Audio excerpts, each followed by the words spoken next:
Reporters and journalists just still cannot grasp that the end does not follow rules and laws. You know, just because you have two-thirds majority does not mean that the end will play by the rules. I was pushed and forced to give an example in what circumstances that the end can upset the political stability that there is in Selangor. Hence, I gave an example that while a coalition have a strong mandate from the public, if you allow unrest and demonstrations to continue, if there is an incident, a scuffle, an unrest, a violence that can be used as a pretext by UMNO Barisan Nasional to intervene in the state, given the federal laws that they have, and they have done it in 1977 in Kelantan. Of course, the story came out differently. The story came out, as I say, we have to bring Anwar to avoid emergency in Selangor. The context is slightly different. I mean, some people call me and ask clarification, and they say, if that's the context, why don't you call the so-and-so media and tell them to change the story?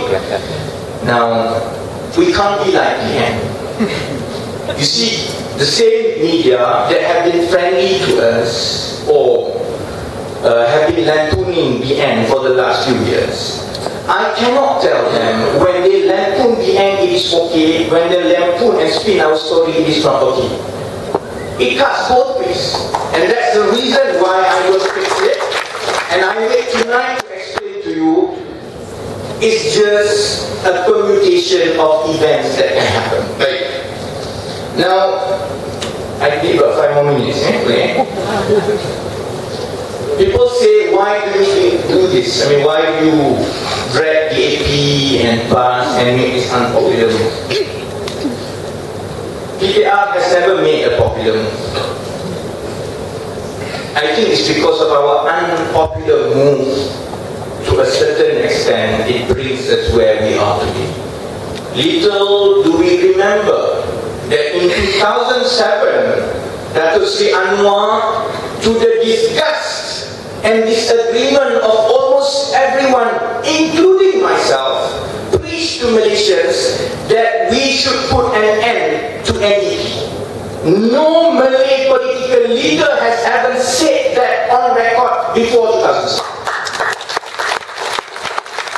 It was an extremely unpopular move. It was an extremely risky political step. And even the non-Malays in PKR says we are really sending ourselves to the gutter by saying this, because the Malays will slaughter us. But it is because of that risk that he took, out of sheer conviction, because of the sincerity to the Malaysians that the time has come for us to move on and treat everyone equally. I dare say, because of that, finally, I think all of our races can come together and look forward for a promise of betterment. It was a risky stand taken by PKR that was the first to preach for a needs-based policy. I mean, of course, the AP has been talking it for a long while, but it is the first Malay-based, Malay majority party to talk about an end of NDP. If we had not taken that risky move in 2007, 2008 wouldn't have been possible, 2013 would have been possible. So, if you are questioning whether it is okay to be unpopular, we are so used to it. It is better to be unpopular if we feel that we are doing the right thing. Of course, only time will tell. Right? People ask me again and again and again, how is it that Anwar can make a difference? Yes, we have this political attack, we have permutations of events that can really go out of hands, that UMNO can take advantage of against Pakatan Rakyat. How can Anwar in Selangor make a difference? Political attacks requires political acumen to deflect. I used to be the CEO of the Economic Advisor. on weekly basis, Tan Sri Khaled, myself, and Datuk Sri Anwar sit down to go through economic issues in Selangor.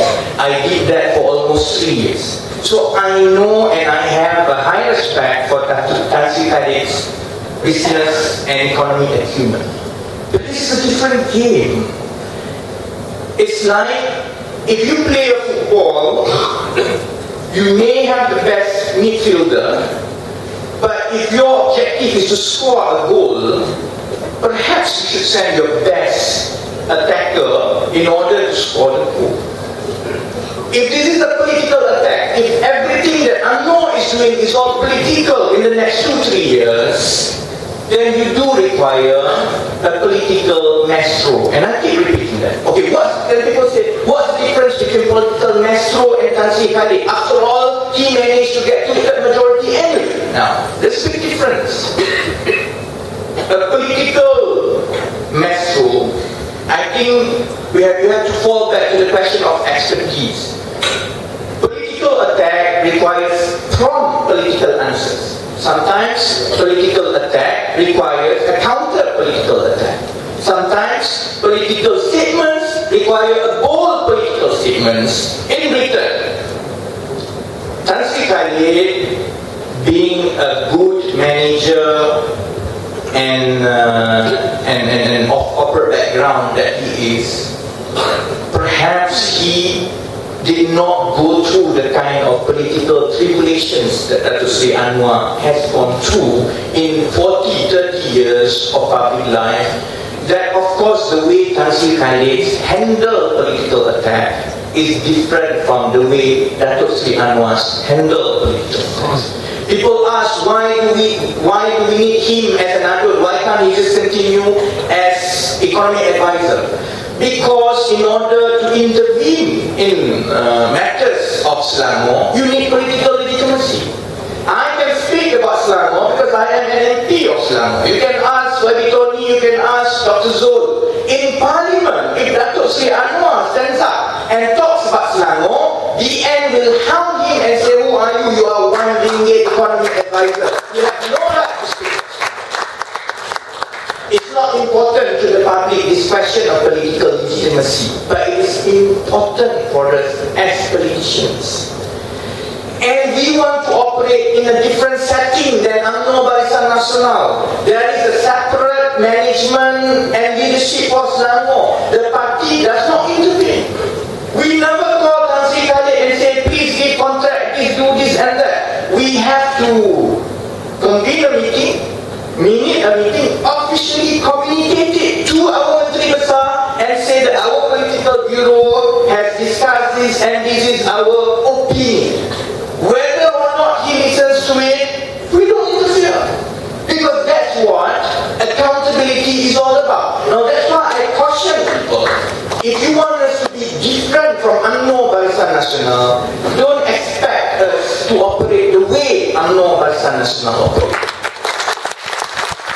If you want us to be accountable and you want the party to stay out of Selangor, then don't expect Anwar Ibrahim to call and instruct Tan Sri Khaled to do things, because that's not how we do things. If Datuk Sri Anwar wants to have a political say and to engage UMNO directly in the political play in Selangor, out of political legitimacy, we feel we have to have him on the ground at least as an actor.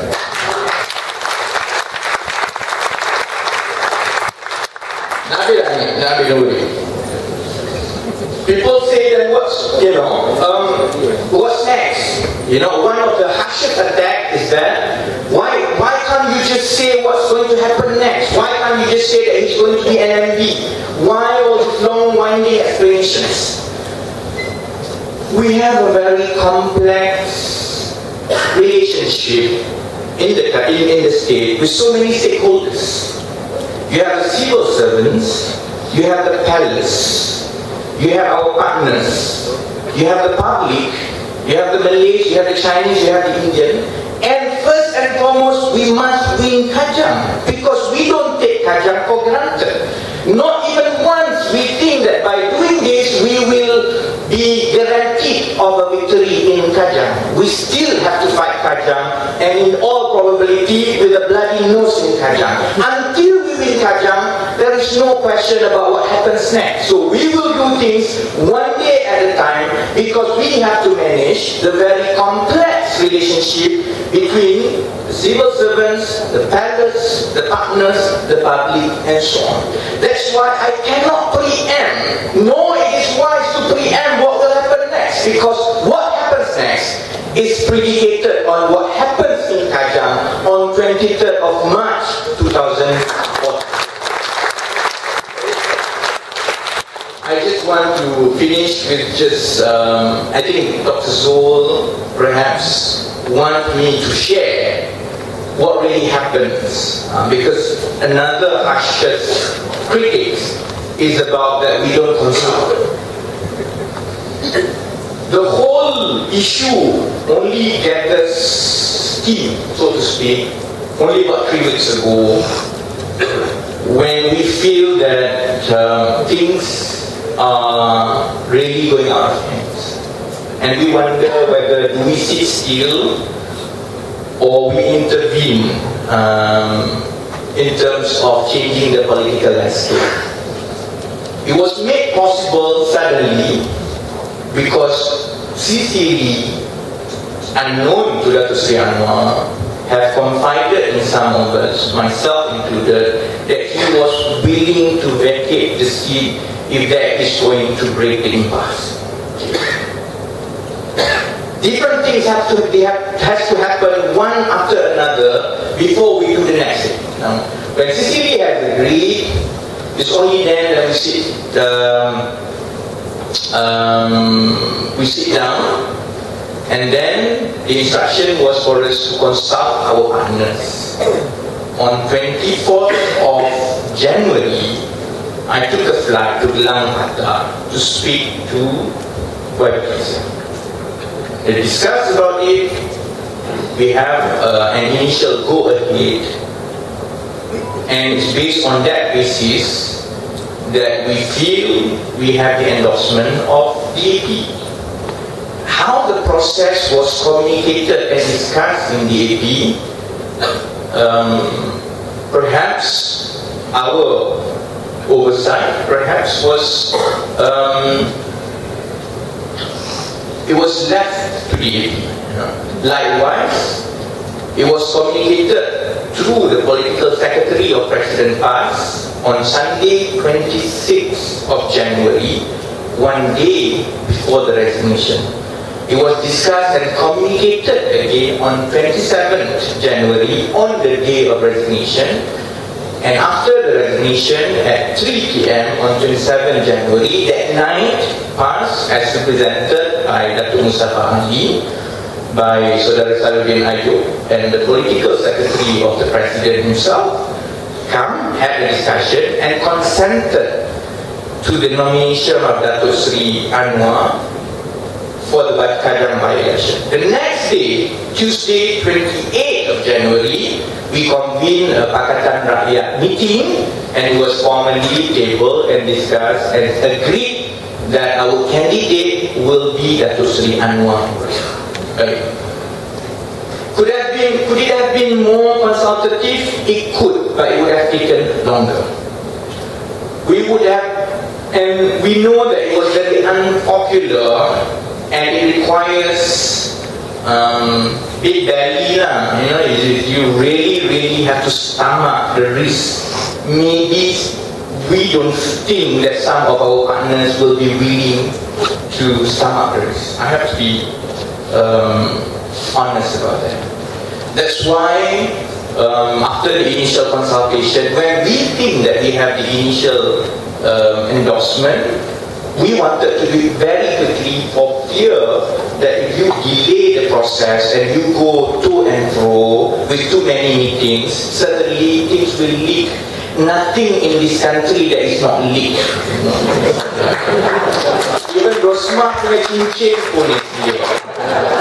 So we were very concerned that a longer process will allow for news to go out, and therefore the whole move move is no longer a surprise. When it's no longer a surprise, it will not catch UMNO by surprise the way that it did, and it's really not a move, it's just a story by that, And that's the reason why I admit that it did not go through the consultation with the second layer leadership, and I'm sure PAS and DAP took some time after the resignation to go back and to validate the issues internally after it's been cleared with the party representatives before that. So I apologize if that is not consultative enough, but we have to balance between being extremely consultative and making sure that the move actually works. Okay, right. I think a lot of you are quiet because you are keeping questions to ask later. I just want to end like this, What will happen after this? Is it going to work? Is there a plan B in case we fail in Kajang? Only time will tell. And we don't have a choice. As a party, PKR, we don't have a choice but to go down to Kajang and to meet the public that as we have been meeting for the last 1 week, and to convince the public and to make sure that we win Kajang. There is no other alternative for us. You may say that it's risky, but that's the way we have been doing things all this while. We have always taken risks by pushing ourselves to the corner because we fight best when we are cornered. You may not like it. I understand the anger and disillusionment, and it's good, but I hope you don't fault us for our good intention. Because we can only do the best with the time, with the space, and with the opportunity that are given to us. We don't have much, we don't have much space, we don't have much opportunity, we don't have much time, we think. So that's why now that we have put ourselves in this very risky move, the only way forward for us is to fight, because in case you forget, this is a party that exists on lawan tetap lawan. We will fight Kajang, and we will make sure either way that we will prevail, because not winning Kajang means perhaps a certain end to a certain thing. So of course, people say it's easy for you to say you're not standing. But hopefully, I think, as I say, once we go through this very difficult period of explanation and convincing the public, once I think things are more sorted on the ground and in Selangor, hopefully we can look forward to a better thing and we can focus on our mission and quest for Putrajaya now that we are in Kajang, which is only 45 minutes from Putrajaya. Thank you very much. Assalamualaikum.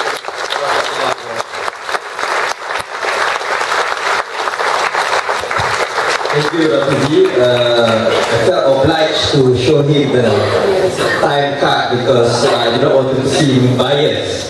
Because I'm the only other person from Keadilan. But anyway, I think I'll just, since time is running out, I'll just give all the panelists a short time for the second round, partly to respond to Rafizi, and also I'll be asking some questions. So I'll actually go first to Dr. Zul, because I'm just rearranging the turns. So to Dr. Zul. Now that you've heard the explanation from Rafizi, tonight you raised your concern, and also that the situation in Selangor that Rafizi has explained. So what do you have to say to the crowd tonight? What's your comment? Terima kasih saudara moderator.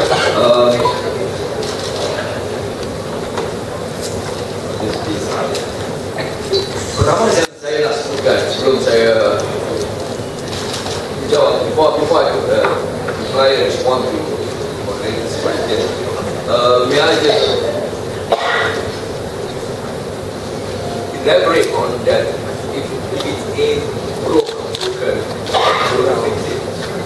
meant for Rafizi to, you know, Tak dengar. Pergi rostrum. Oh, nampak. Terima kasih, Pemerintah. Saya ulangi. Ada beberapa perkara yang there were few points that I did not manage to elaborate. And when I mentioned about if it ain't broke or broken, don't fix it. I don't need at all, yeah, to be going against change. What I meant, yeah, and I would like to elaborate now. Yes, that's it. That is best, yeah, but there are still a lot of rooms for improvement, and we have to see around either as transited as an exco or as, you know, wished by PKR to be MB. You know, that is for the dynamic of the consultation within Pakatan to determine.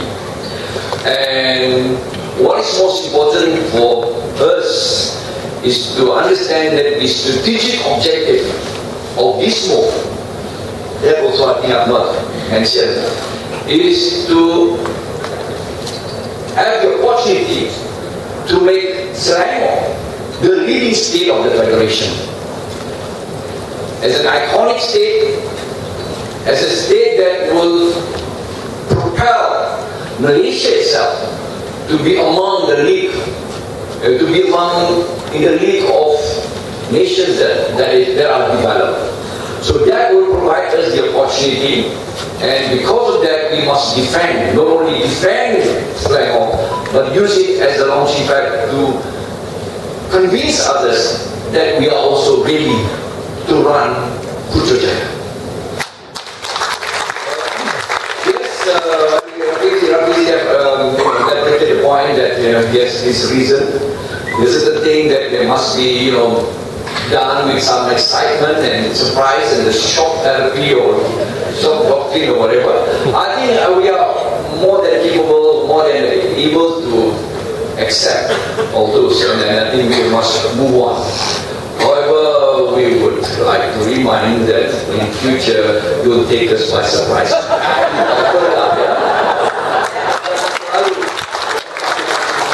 These are brotherly in the right spirit of camaraderie, you know, in the right spirit of teamwork, you know.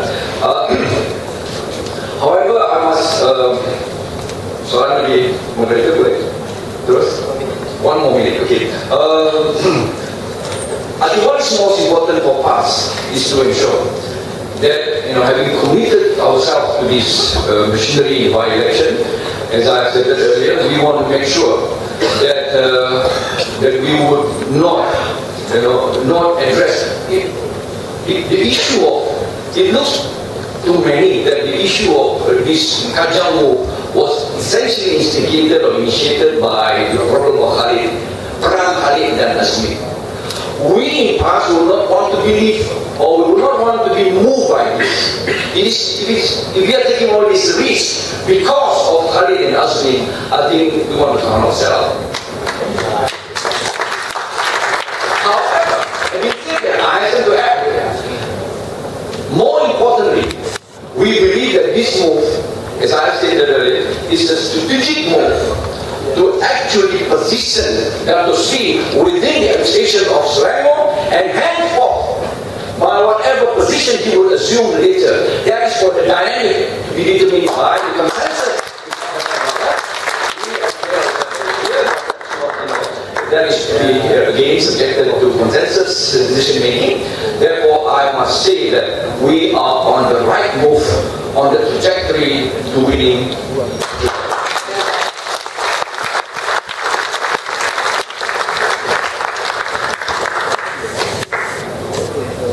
Thank you. Thank you, Dr. Zul, also for being very disciplined with the time. Next, to Dato' Ambiga.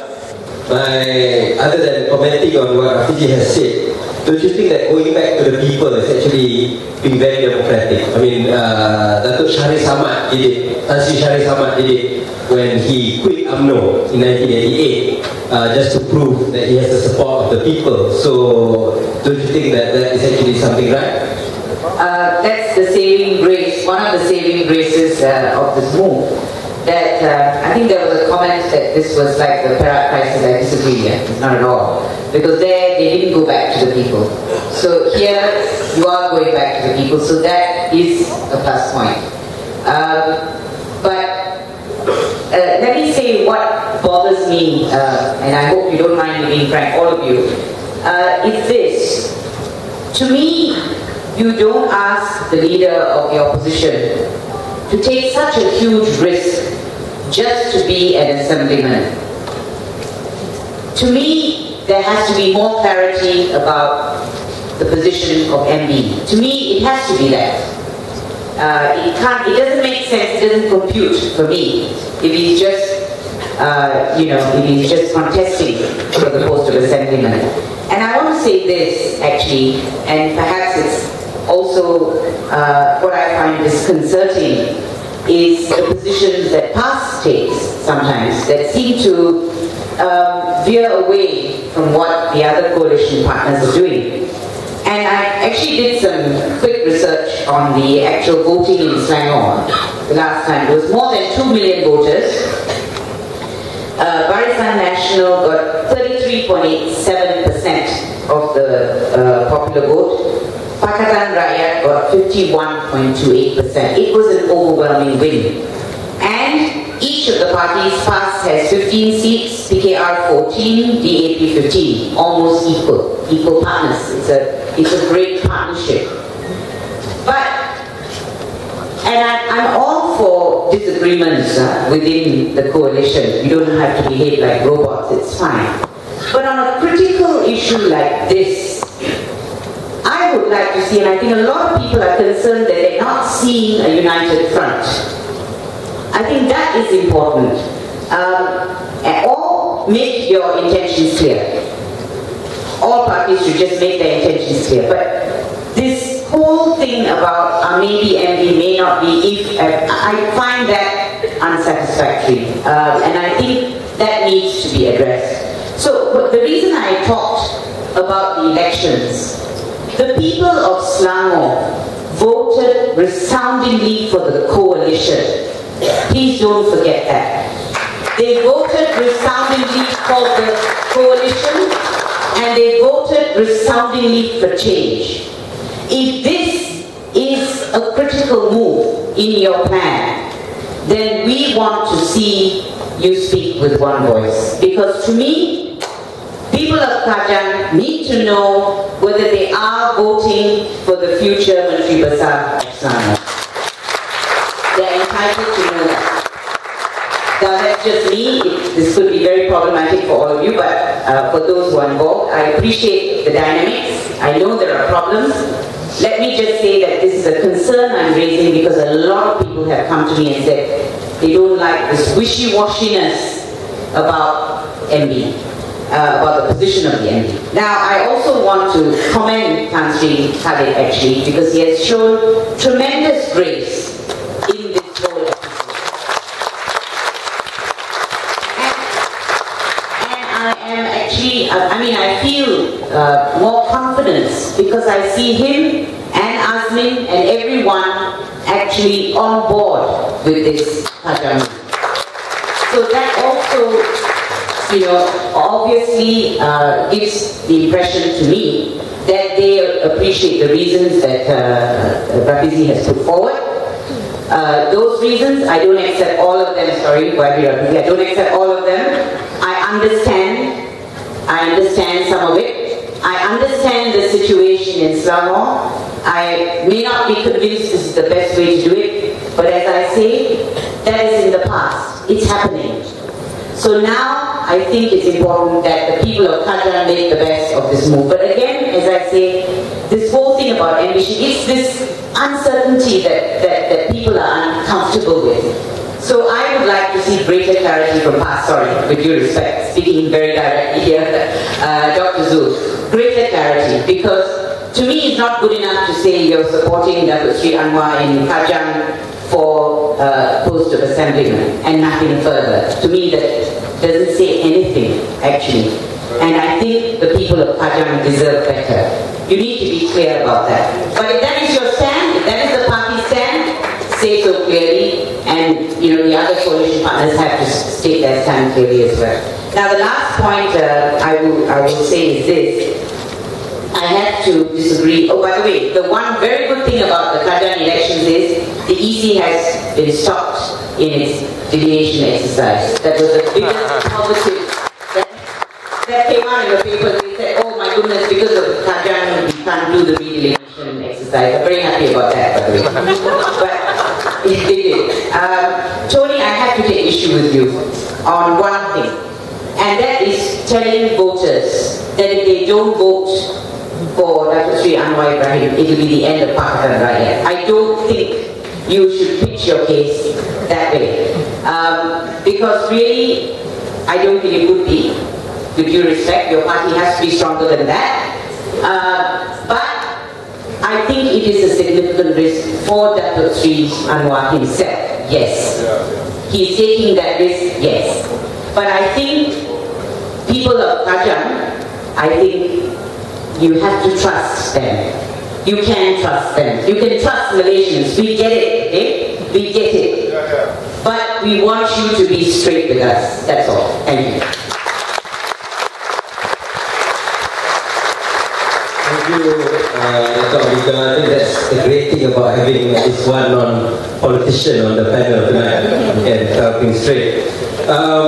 Okay, next I think to Rafizi. Okay, Rafizi said he won't skip this round. So just to Tony, maybe to address a bit on what Dr. Ambiga has said as well. And also whether you think that the consensus, how it was reached for Pakatan was done well on this move.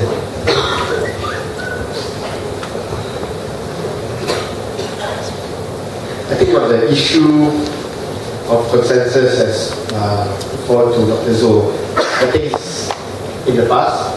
I think now is to move forward and look at how we deal with the Kajang move. And very briefly on the difference of opinion with regards to the end of Pakatan, I hold this view true. I believe that if we lose Kajang, it's not like losing any other by-election that we have had over the last 6 years. We have our chairman of the Pakatan Leadership Council contesting in Kajang in a seat that we won with a majority, a comfortable majority of 6,800 votes. I believe that if we were to lose Kajang, not only will it be the end of Datuk Sri Anwar's political career, it will be the end of Pakatan as we know it, and it will be the end of the call for Ubah Reformasi for a while to come.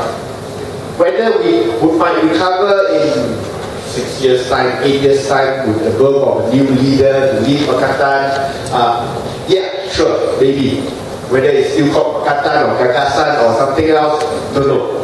I'm sure there will be some political picture that comes up in some years' time, but as we know it today, the momentum that we have, based on the achievements that have been arrived at, it will be there. And that is my personal opinion, that's my view on the situation. Okay, thank you. Before I open the floor to questions, just for your information, there are books on sale outside by Property Jingle, so you can get them after the forum. So now we will collect questions in threes. So there's a mic in the middle of the room. You can go to the microphone to ask the question. Please introduce yourself, and then immediately go to the questions, please. We're running quite late, so rather than giving a statement, I prefer that we just go straight to the question for our distinguished panelists to answer. Yes. Hi, my name is Kenneth. I have one question to ask. On May 6 this year, Dato' Sri Anwar Ibrahim announced that he will not be retiring because he wanted to fight the polls results. How does contesting in Kajang fighting the polls results, number one? Number two, if the electoral system is corrupt, how does taking part in another election correct this electoral corruption? Isn't that just endorsing a corrupt electoral system?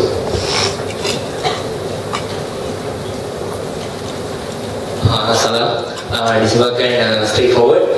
Just satu soalan saja berkaitan dengan pendirian PAS berkaitan dengan isu Menteri Besar. Yang pertama, jikalau Dato' Sri Anwar Ibrahim menang di Kajang,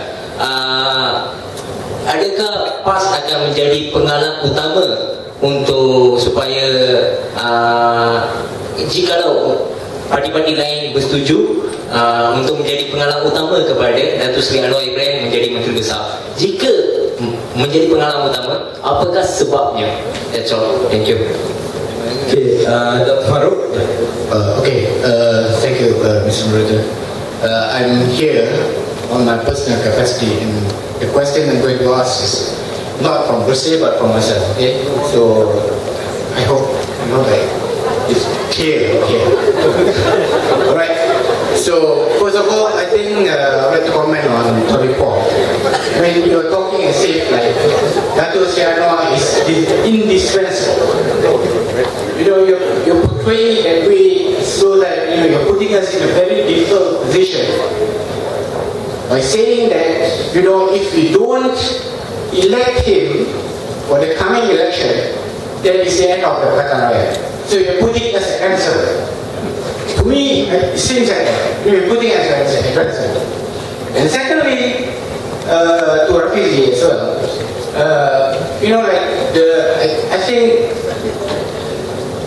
the most important thing that you are very unhappy about your statements for the past 1 week or so was that you have been changing from one statement to another statement, from launchpad to game plan to today was dynamics and things like that. We are still not certain whether what I wanted to say was that Anwar must win this and will become the next MD or not. We are still uncertain about it. You keep on changing, and if you read even in the press, he kept denying, no, I might or I might not. So what is the plan? And how do you think that we know how Jais is acting, right? It's like a state within a state.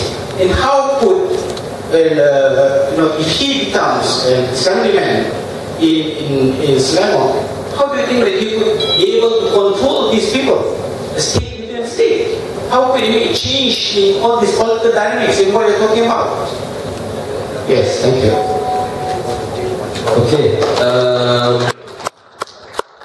Maybe will be Tony. You can go straight to all the questions that you want to address. Just very clear to you, Dr. Farouk. Actually, it's not a threat. It's just taking the matter as I see it.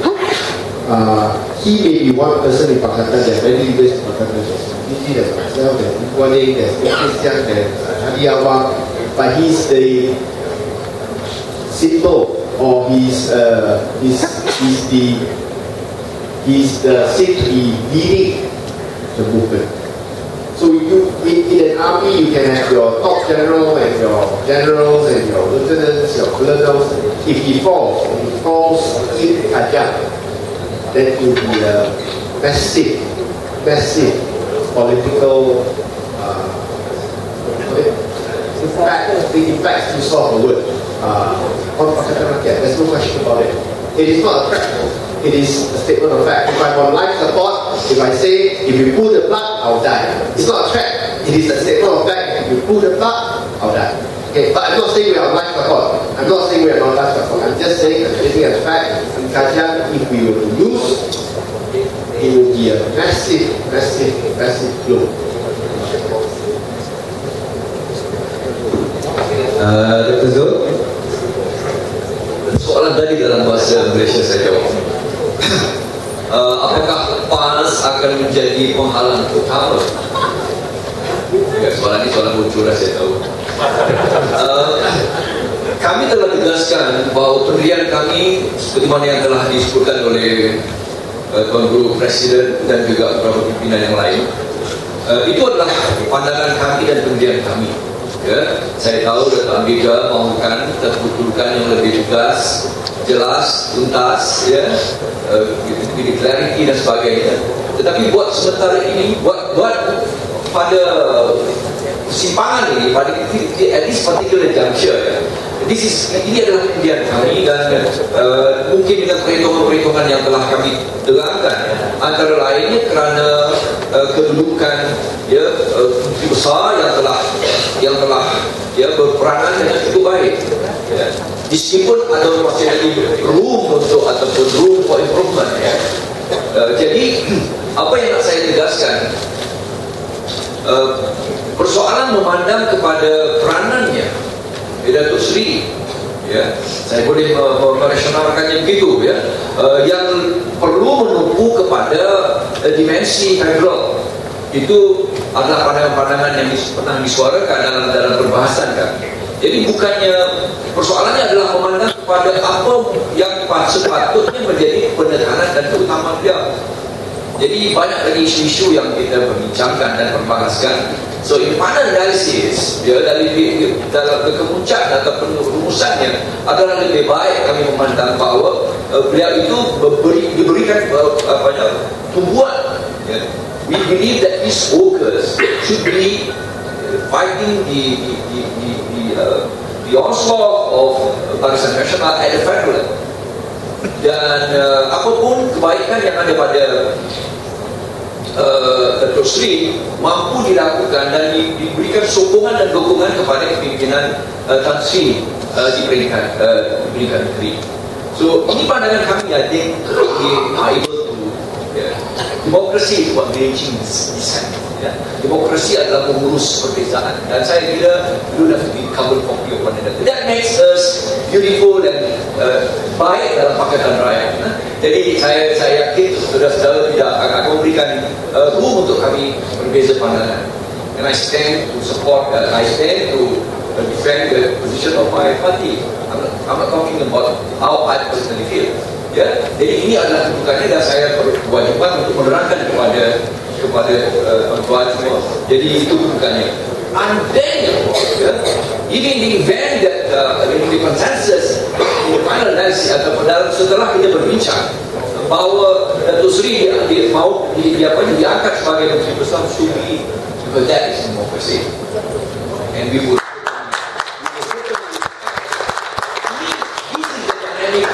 Pakatan Rakyat. Saya rasa ini keunikannya. This is the difference of Pakatan Rakyat. Jadi, Barisan Nasional where they have a boss, ada tuan di sana, kami juga ada tuan. We are all, kita adalah semuanya, komponen yang sama-sama bergandingan untuk membangunkan satu kepercayaan, satu visi, and we will stand by that. Terima kasih. Dr. Ambiga, you can also address the question about endorsing the product electoral system by participating in it. That was the question I was going to take, actually. Okay, the point is in a democracy, and why I think people had issues with this move was there is certainty that elections are once in 5 years, and you only need to go for a by-election when a candidate passes away, etc. In those sort of circumstances. So when it is used as a political maneuver, that's why people were a bit stunned by this move. But having said that, in a democracy, going for elections is the right of, having elections and voters voting elections, it's their rights. Whether the system is flawed or not, even if the system is flawed, there is nothing inconsistent, in my view, in taking part in that process and trying to ensure by vigilance or other means that it is run as clean as possible. So I don't see any a problem with that. Because if we take your stand that it's dirty and we never run an election, well, you've given in completely to the other side.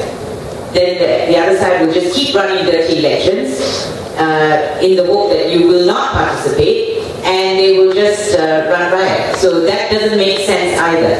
We need to participate, we need to point out its weaknesses, and we need to be vigilant. That's how I would approach that.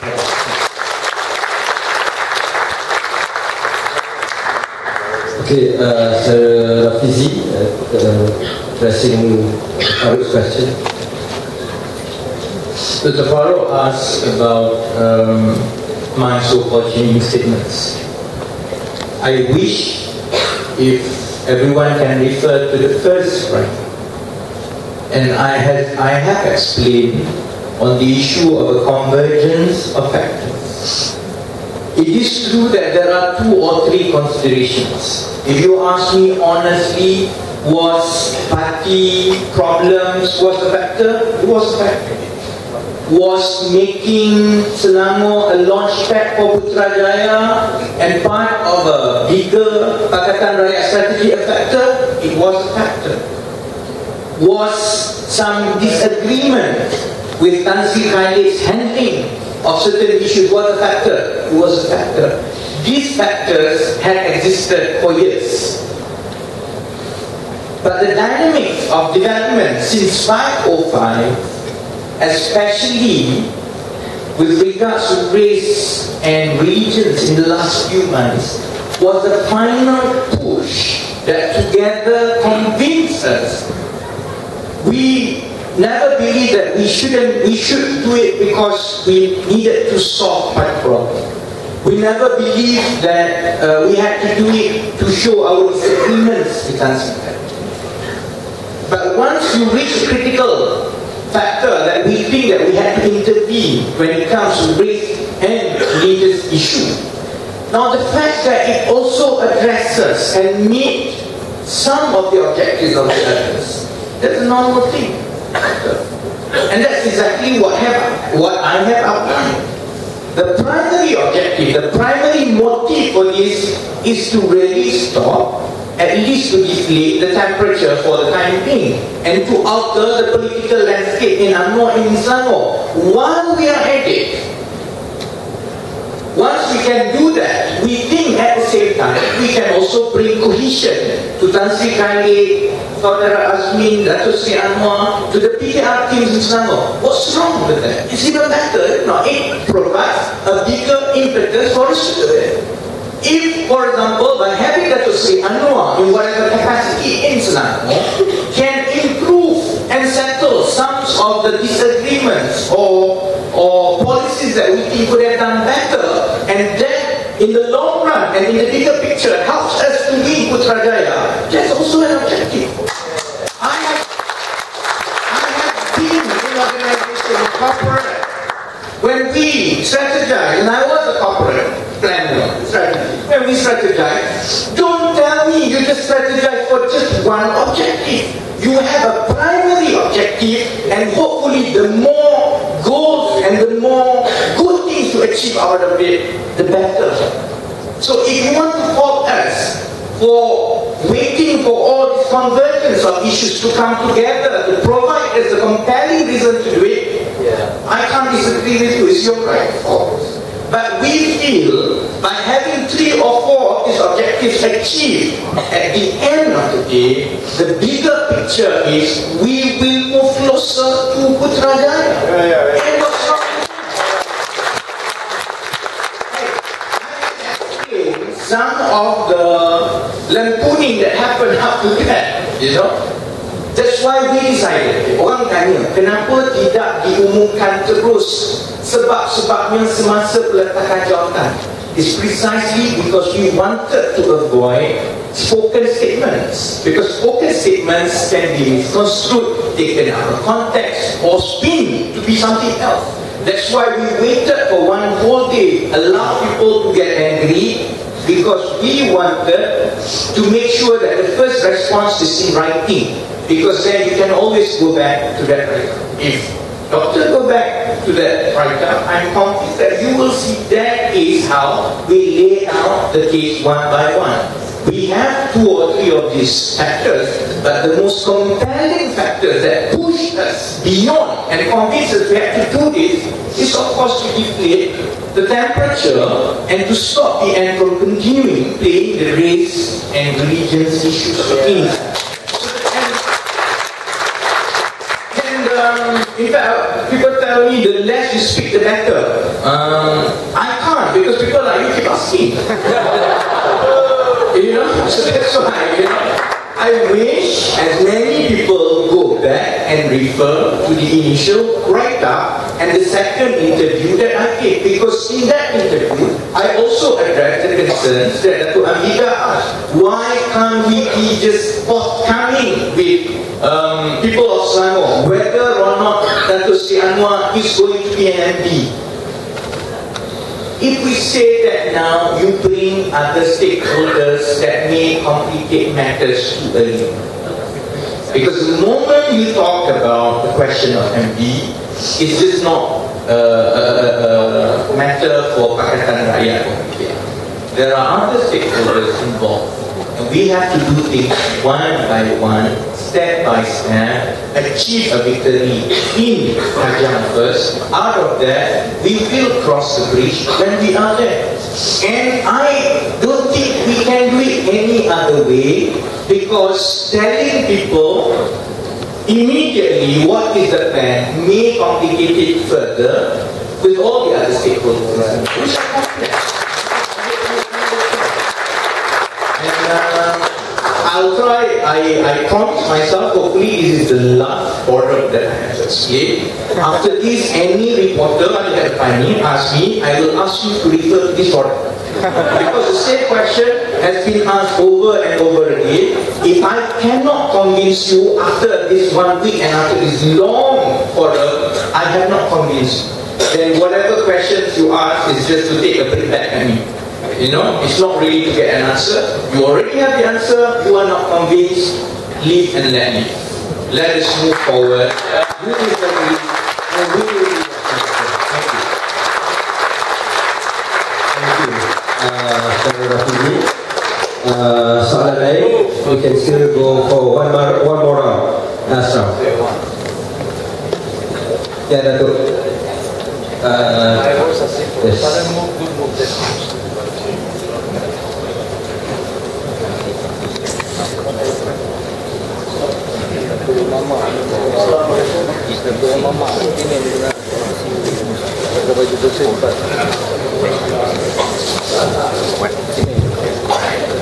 Assalamualaikum. My name is Taslim and from Jihad of Justice. Of course, not a statement, but I could start off with this because Rafizi did mention about Mahathir. Mahathir's grandfather and Mahathir and uncle came in the same ship.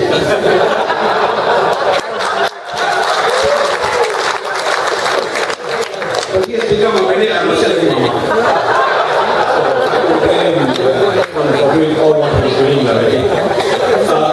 The question is about this long gestation period before the elections. It has been reported that it is unprecedented. It is the first time it's been done. The question is there a possibility? Our worry, if I may speak, our worry is, will there be maneuvers done by United Monarchy National Organization, which is UMNO, and their cohorts and their lapdogs, in terms of creating something which might hamper the election? Second one is, we see that it's only P.Pinang and Selangor that all these things are happening, because Selangor is a cash cow, and I think Najib was there on our posting, we can't take any more money from the federal treasury. tak boleh curi lagi, semua curi. There's no balance. So whether that is another factor that they need Selangor, because Selangor has always been the cash cow for UMNO. So I'd like to actually take on what Rafizi said about the main objective of this whole move is to diffuse racial and religious tensions. So my question would be, to him and to the others, is what would it look like for Anwar to control this whole issue? What would he do differently from Tazri Khaled? And as Datuk Farouk alluded to, he talked about JAIS being a state within a state. So I don't know too much about what JAIS is actually influenced by or what. But there are clearly a lot of stakeholders that are influenced by many different stakeholders outside of Pakatan. And how are you going to keep that all in control? And also because referring to the Allah issue, for example, I think it's still quite a popular opinion. For example, depending on what religion and race you come from, that they will hold their opinions about the issue. And how is Anwar going to control all that? And what would be different from Khaled? That's what I'm trying to ask. Okay, anyone? Last question. Yeah, gentleman on my right. Sorry, just a minute, sir. Gentleman on my right. There's a mic behind. Yeah.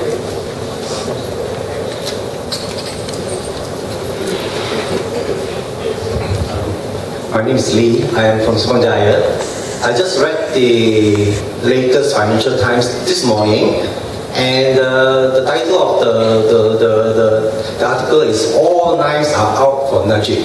So do you see Najib is going to be ousted very soon from the office? And how far are we at the brink? Since I think we feel the stoking of the racial and religious sentiments here.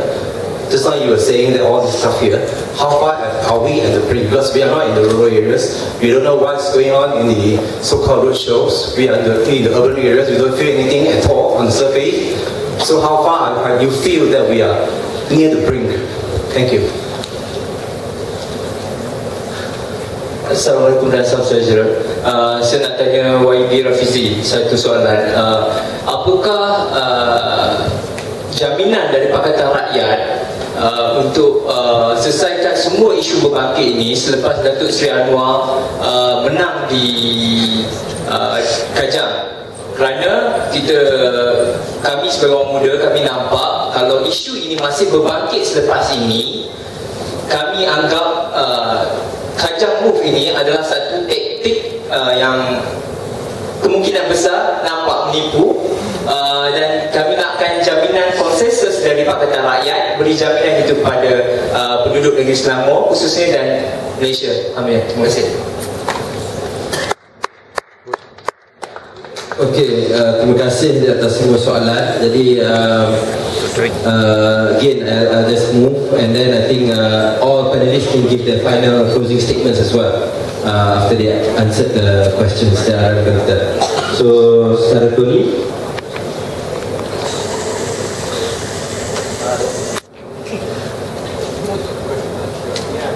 Okay. Gulung sekali. Ya, okay.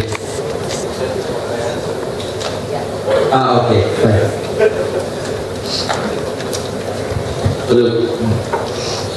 Soalan yang pertama, sama ada apa tindakan UMNO mengenai Islam, dan juga sama ada fenomena dengan wang di Islam. I think I've seen any countries, the most prosperous area is always the yardstick of the political influence. Thailand has Bangkok, Indonesia has Jakarta, Turkey has Istanbul. In US you talk about California, you talk about New York. Begitulah juga di Selangor. Ini bukan soal semata-mata wang. It is a question of influencing the national opinion. Selangor is the center where we shape the national opinion. For various reasons. Most people work here and they go back. This is the center of business and administration.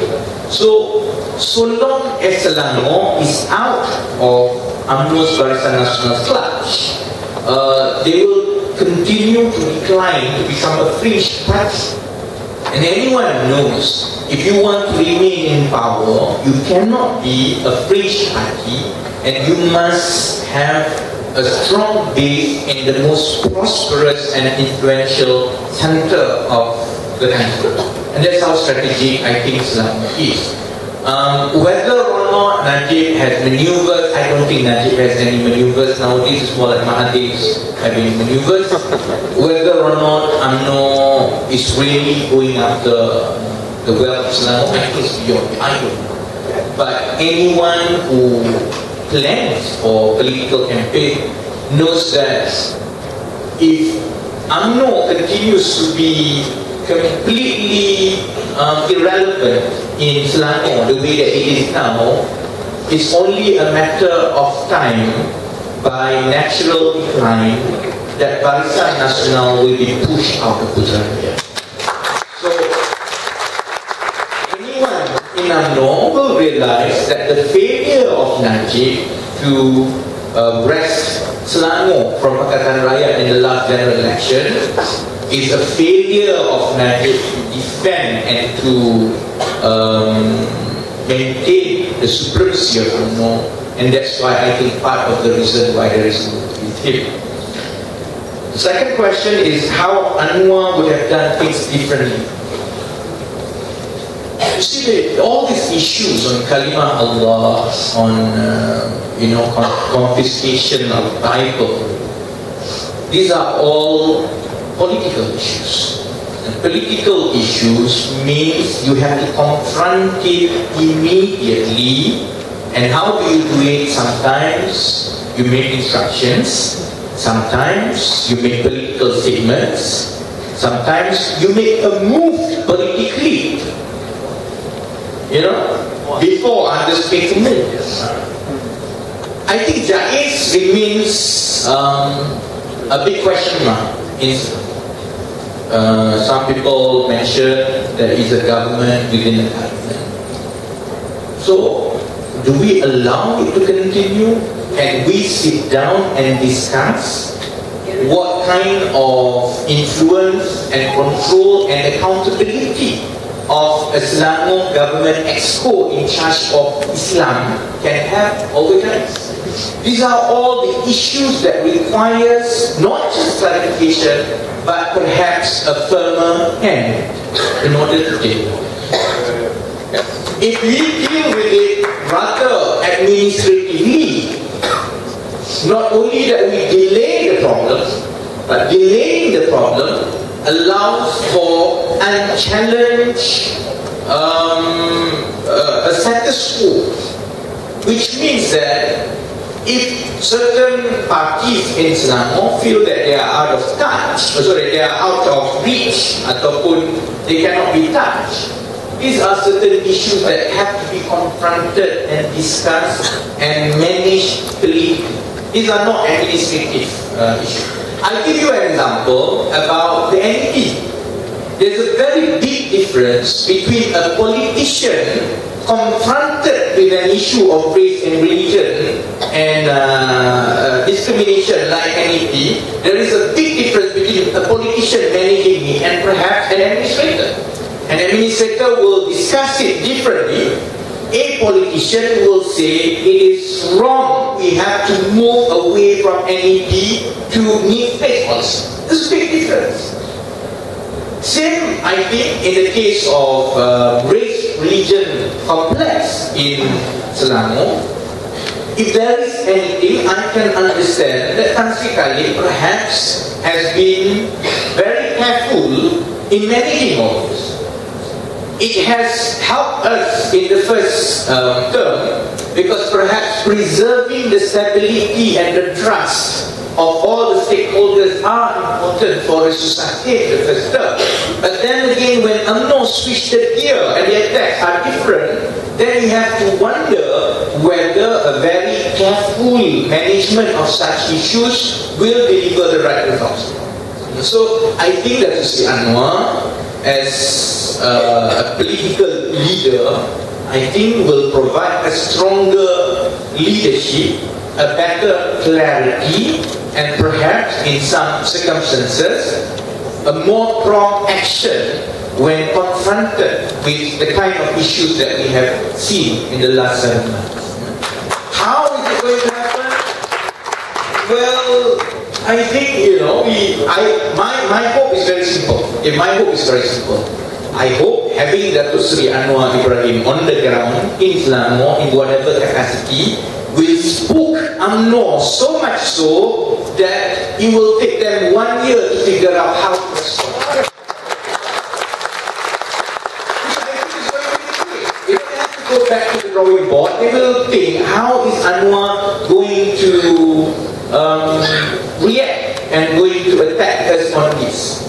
I know that because that's what politicians do. We always wonder, if we move one place, how is our opponent going to respond and react correspondingly? We hope by having Anwar Ibrahim, and when events unfold in the next 2 or 3 months, that will spook UMNO so much, and we know that UMNO is quite slow to catch up.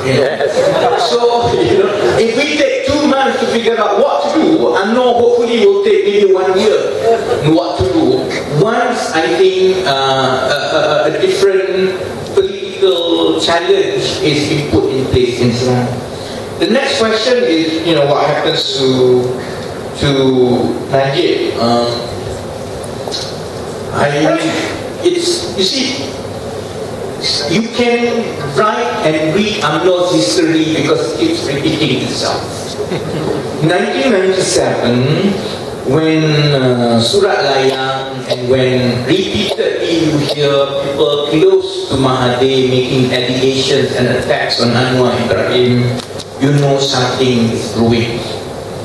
In 2007 and 8, when you hear Mahathir complaining about everything, about Tun Abdullah Badawi, about his sleeping habit, you know that something is going to happen. Because there's this Mahathir, he likes to write poison letters. Since he was young, dari zaman Tunku, he writes poison letters. Dulu tak ada blog, so he writes poison letters. Now it's a blog, so he writes a blog. When you see Mahathir continuously attacking Najib, and then this is echoed by a coterie of people around him, Haji Gassim, suddenly there is Tun Daim. Where the hell has Tun Daim disappeared for the last 10 years? He's around now, But suddenly there is Tun Daim making comments when criticisms against Najib continue to repeat. And when you realize more and more UMNO people beginning to echo that, something is brewing. Whether or not Najib survives, I don't know. Perhaps Najib doesn't sleep as much as Fatlah, so maybe he will last a bit longer. But obviously, I think something is brewing. Now, to the question of whether the tension has risen to a point that is dangerous, this is the danger of us being in the urban area. Because we are urban, we think that everything is the way that we see it in Subang Jaya or in Selangor.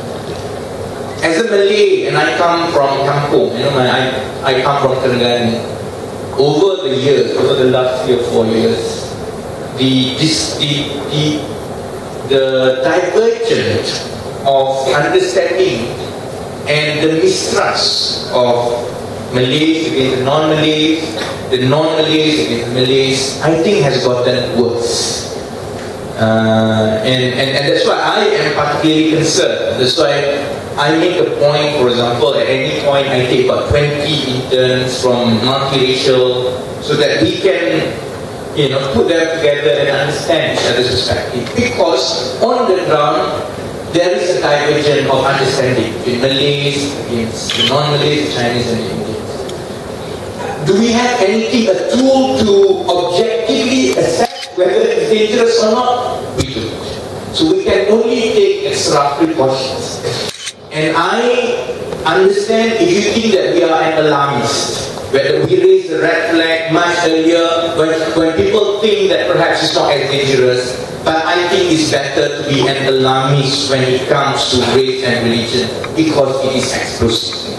I feel that if UMNO continues with the game of race and religion, it's a matter of time before it will degenerate into something a lot more sinister, a scuffle or anything, and it can only go down worse from that. And last kali, Saudara Nik, I know he's getting a bit anxious here. It's a question of jaminan. Can we guarantee that everything will be resolved? If you ask the same questions to Mahathir, Mahathir will say yes, he can guarantee. That's because he's a liar. If you ask anyone of us, I cannot guarantee. I cannot pretend to know what will be the outcome. I can only guarantee one thing, that we will do things differently, we will do things better, we will defend the rights of everyone more vigorously than what it is today. And I think we will push Selangor and Pakatan Rakyat to much greater heights than what we think it is today. Because only that way we can go to Putrajaya. Now, if you are not satisfied, young man, don't worry, 4 years time, you vote us out. Not a problem. Because that's how democracy works. There's no point giving guarantee that we will do 1, 2, 3, 4, 5. I can only say, give us a chance, we will do things differently, do things better, we will solve certain problems that happens, and you can judge us perhaps in the next 3 or 4 months already, then hopefully we get the change. Thank you very much.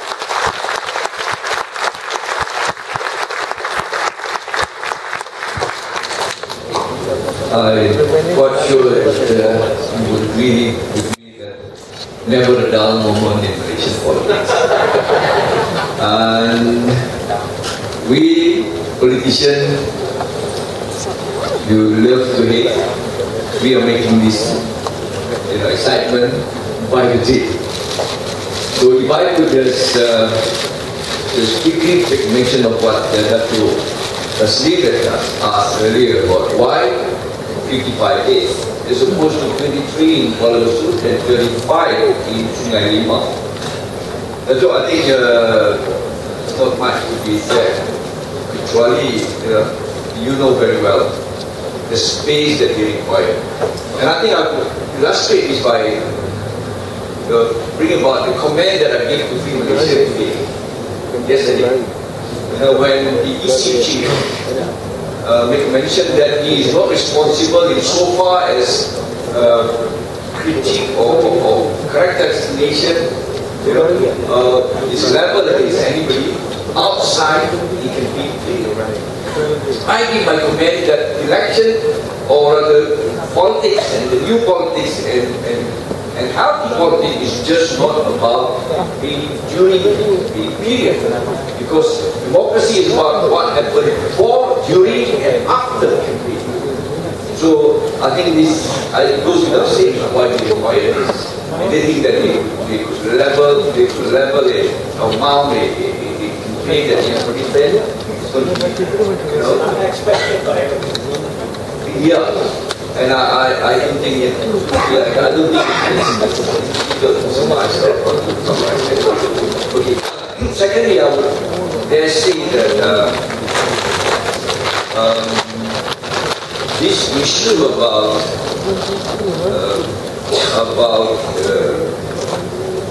I just summarize. Firstly, no doubt that Kajang is going to be a very high profile. It's a watershed in our political landscape. Yeah. And I think they are really finding problem to find a suitable candidate. Perhaps Nala Karupan will not be the best.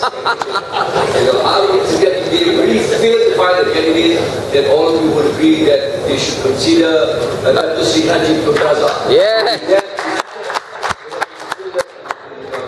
Maybe all the more exciting perhaps. Look aside our parties seriously, because we want to contest all the popularity and whatnot. But I would quickly conclude by saying that we have come to commit and put our work and our action in tandem. Hopefully, for all that we have seen, it looks like after Kajang, there is a possibility for Pakatan to be in another round of tomorrow. We believe that after Kajang, we should consolidate and come out of it stronger and better able to propel not just Selangor but Malaysia into a vision that we all share, and that is what we are committed to do. I think.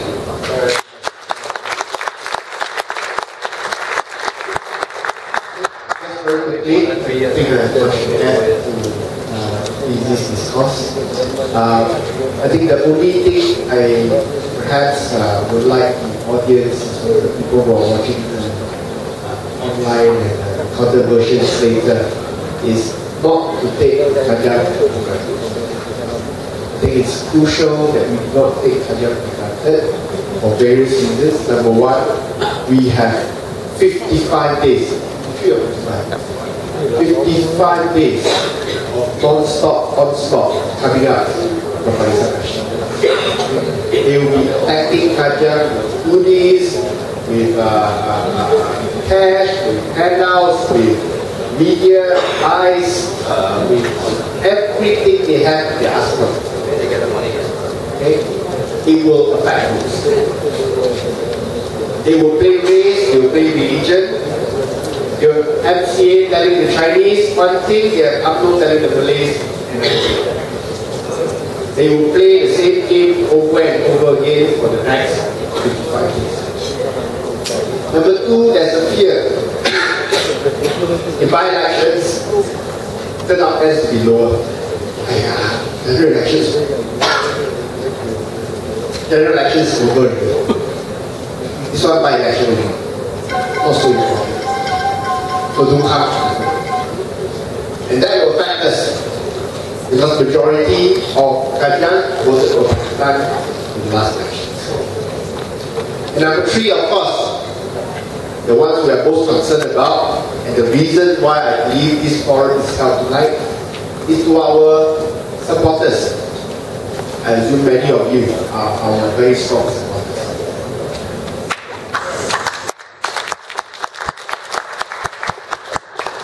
Not to lose heart, not to lose hope, and not to be dissuaded by the various bits of misinformation going on. And we hope that our supporters will understand and believe Pakatan that this move perhaps is done in the best interest for the future of the nation. And we hope that our supporters will help stand behind us and ensure that we will win Kajang, and hopefully win Kajang handsomely, so that we can move forward and hit our next target in Pakatan Rakyat.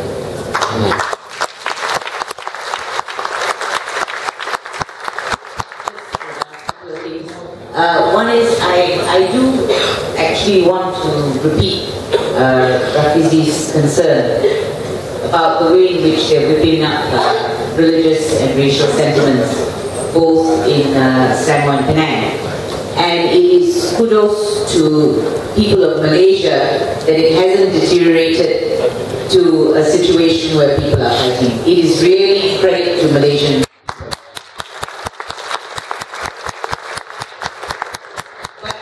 I also understand that if we do nothing, alright, it can deteriorate further. That can never actually discount that possibility, because one party wants something to happen. You have to remember that. So I am very concerned.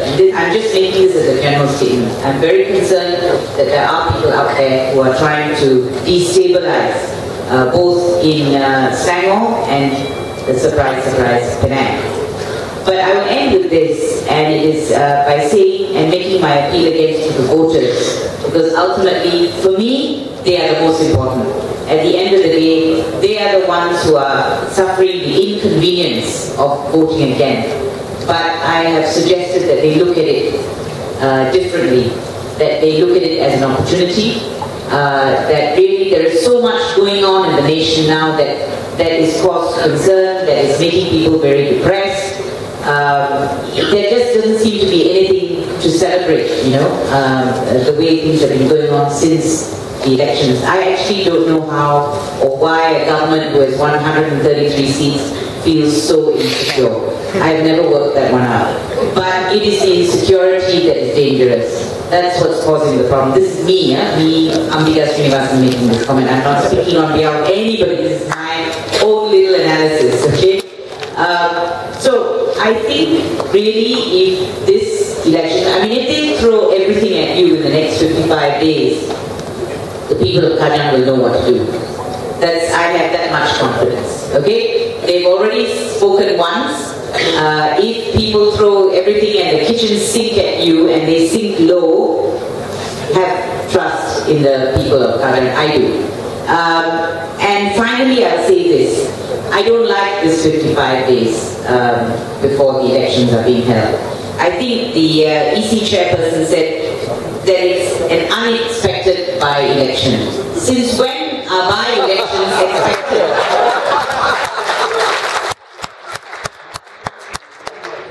And that already tells me volumes, that they actually have no really good reason.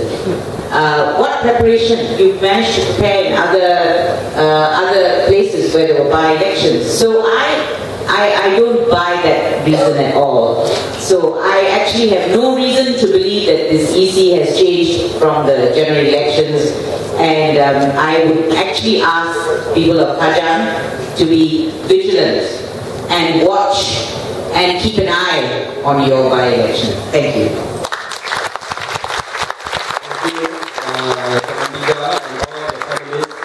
I'd like to also thank all the crowd for coming here today. It's not even Cak Gohme, so I think it's not too late to wish those who are celebrating Chinese New Year Gongzi Pachai. Again, there are books on sale outside, and again, thank you for coming tonight to the last forum that Rafizi is coming to explain the Kajang move. So count yourself lucky. Thank you.